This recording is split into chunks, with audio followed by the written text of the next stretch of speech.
CPM ఆధ్వర్యంలో కాకినాడలోని జ్యోతిరావు ఫూలే విగ్రహం నుంచి అంబేద్కర్ సర్కిల్ వరకు సమతా ర్యాలీ నిర్వహించారు.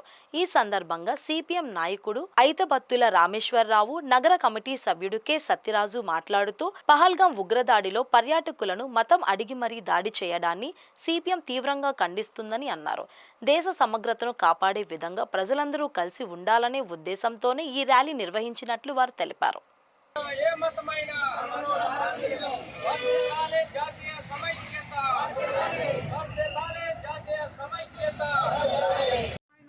మతమైన ఒకటే వేదిక మీద రావాల్సిన అవసరం ఉన్నది.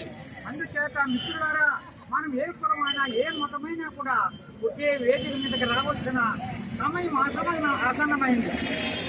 ఈ రోజున ఆర్ఎస్ఎస్ కానీ బీజేపీ కానీ చేస్తున్న ఈ మత కల్లోలాలన్నీ కూడా ఖండించవలసిన అవసరం ఉన్నది. ఆ సందర్భంగానే ఈ రోజు ర్యాలీ పెట్టాం.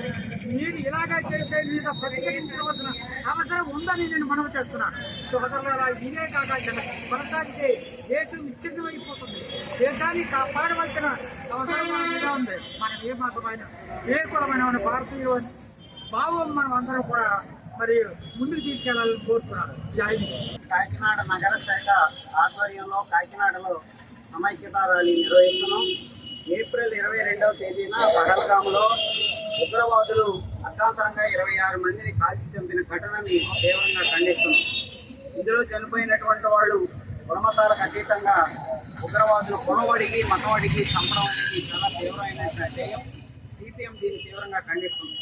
అయితే ఇదే సందర్భంలో దేశంలో మత సామరస్యాన్ని, కులాల మధ్య మతాల మధ్య ఐక్యతను తీసుకురావాల్సినటువంటి పాలకవర్గ బీజేపీ ప్రభుత్వం తన స్వార్థ ప్రయోజనాల కోసం, ఎన్నికల ప్రయోజనాల కోసం ప్రయత్నం చేస్తుంది. అలాగే పాకిస్తాన్ చేసినటువంటి దాడి మీద దానికి వ్యతిరేకంగా ఆపరేషన్ సింధూర్ని చేసింది. అందరూ సమైక్యంగా బీజేపీ తరఫున నిలబడ్డారు. కానీ ఉపసంహరించే సందర్భంలో పాకిస్తాన్ నుంచి ఎటువంటి హామీ లేకుండా మధ్యలో అమెరికా భాగస్వామ్యం కావడం అనేది మేము తీవ్రంగా ఖండిస్తున్నాం. దాని పట్ల మోడీ మెతక వైఖరిని కూడా తీవ్రంగా ఖండిస్తున్నాం. అయితే ఈరోజు భారతదేశంలో విభిన్న మతాలు, విభిన్న జాతుల మధ్య సమైక్యత ఉన్నది. ఈ 75 సంవత్సరాలుగా మనం ఐక్యంగా ఉన్నాం.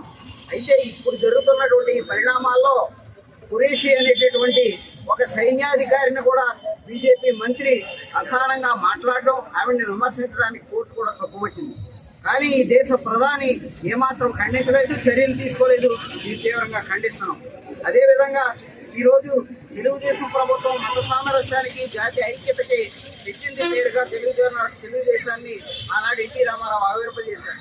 దానికి తూట్లు పొడిచే విధంగా ఈవేళ తెలుగుదేశం నాయకత్వం బీజేపీకి అంటగవుతుంది. ఇది మేము తీవ్రంగా ఖండిస్తున్నాం. దేశంలో ప్రజల మధ్య ఐక్యతను తీసుకురావడానికి ఈ సమైక్యతా ర్యాలీని నిర్వహిస్తున్నాం.